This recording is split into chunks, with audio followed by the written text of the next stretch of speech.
दोस्तों, फिल्म जान हथेली पे 1987 की भारतीय हिंदी भाषा की एक्शन फिल्म है। इस फिल्म के निर्देशक हैं रघुनाथ झलानी।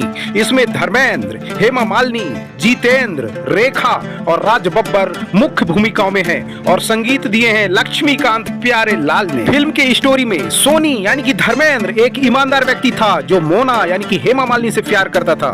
परिस्थितियों ने उसे श्री चिनॉय यानी कि कुलभूषण खरबंदा से जुड़ने के लिए प्रेरित किया, जो कॉस्मोस का प्रमुख था और तस्करों का एक संगठन था जो शिपिंग कारपोरेशन की आड़ में स्मगलिंग का काम किया करते थे। सालों बीत गए और सोनी कॉस्मोस का प्रमुख और शिपिंग कारपोरेशन का एमडी बन गया, लेकिन उसने अपनी पत्नी मोना को अपने व्यवसाय के बारे में अभी तक कुछ नहीं बताया। उसे अंधेरे में रखा, लेकिन जब सोनी ने अपने स्मगलिंग के काम को छोड़ने का फैसला किया तो उसे उनके सहयोगियों ने एक काम पूरा करने के लिए कहा। एक मुश्किल काम जो केवल वह ही कर सकता था। अपने जीवन में पहली बार सोनी यानी कि धर्मेंद्र को पुलिस द्वारा पकड़ लिया जाता है और उसके घर में छाते की डंडी से हीरे पाए जाते हैं। जब सोनी को पता चलता है कि राम यानी कि जितेंद्र ही एकमात्र जन्मदिन गवाह था जिसने धर्मेंद्र को अस्पताल में एक सूटकेस के अंदर बेशकीमती हीरो को छुपा कर ले जाते हुए देखा था, उसने राम यानी कि जितेंद्र को खरीदने की कोशिश की और राम से कहा कि मेरे खिलाफ सबूत देने की कोशिश मत करना,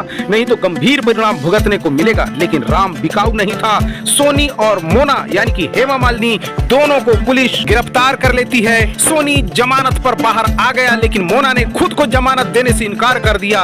इससे क्रोधित होकर सोनी ने राम पर अपना गुस्सा निकाला, क्योंकि उसे लगा कि राम ही उसके सारे दुखों की जड़ है। उसने राम की गारमेंट्स यानी कि कपड़े की फैक्ट्री में विस्फोट करवा दिया। राम की हत्या की कोशिश की गई जब तक कि उसे अपने परिवार के साथ शहर छोड़ने के लिए मजबूर नहीं किया जाता। सोनी के आदमियों ने उनका पीछा किया। राम की हत्या का एक और भयानक प्रयास किया गया। उसके पिता को भी मार दिया गया। राम ने अपने पिता की लाश पर कसम खाई कि वह अब और कहीं नहीं भागेगा, वह तैयारी करेगा, वापस आएगा और पलटवार करेगा। राम यानी कि जितेंद्र मोना और उसके नवजात बच्चे को पकड़कर किडनैप कर लेता है और सोनी पर हमला करता है। मोना के साथ राम अच्छा व्यवहार करता है। तब मोना को एहसास होता है कि राम एक अच्छा आदमी है और सोनी को उसके साथ हाथ मिलाने के लिए मना लेती है। अंत में लड़ाई तब शुरू होती है जब सोनी मोना के माध्यम से राम की श्रेष्ठता को समझता है और दोनों के मन में प्रेम जाग उठता है। दोनों हाथ मिलाते हैं। तब कॉस्मोस बोर्ड के सदस्य अब उन दोनों के पीछे पड़ जाते हैं। फिल्म सोनी और मोना की मौत के साथ ही खत्म होती है। राम और उसकी पत्नी यानी कि गीता यानी कि रेखा उनके छोटे से अनाथ बच्चे की पालन पोषण की जिम्मेदारी लेती है। गाइस, वीडियो पसंद आया तो लाइक करके चैनल को भी सब्सक्राइब कर लीजिए।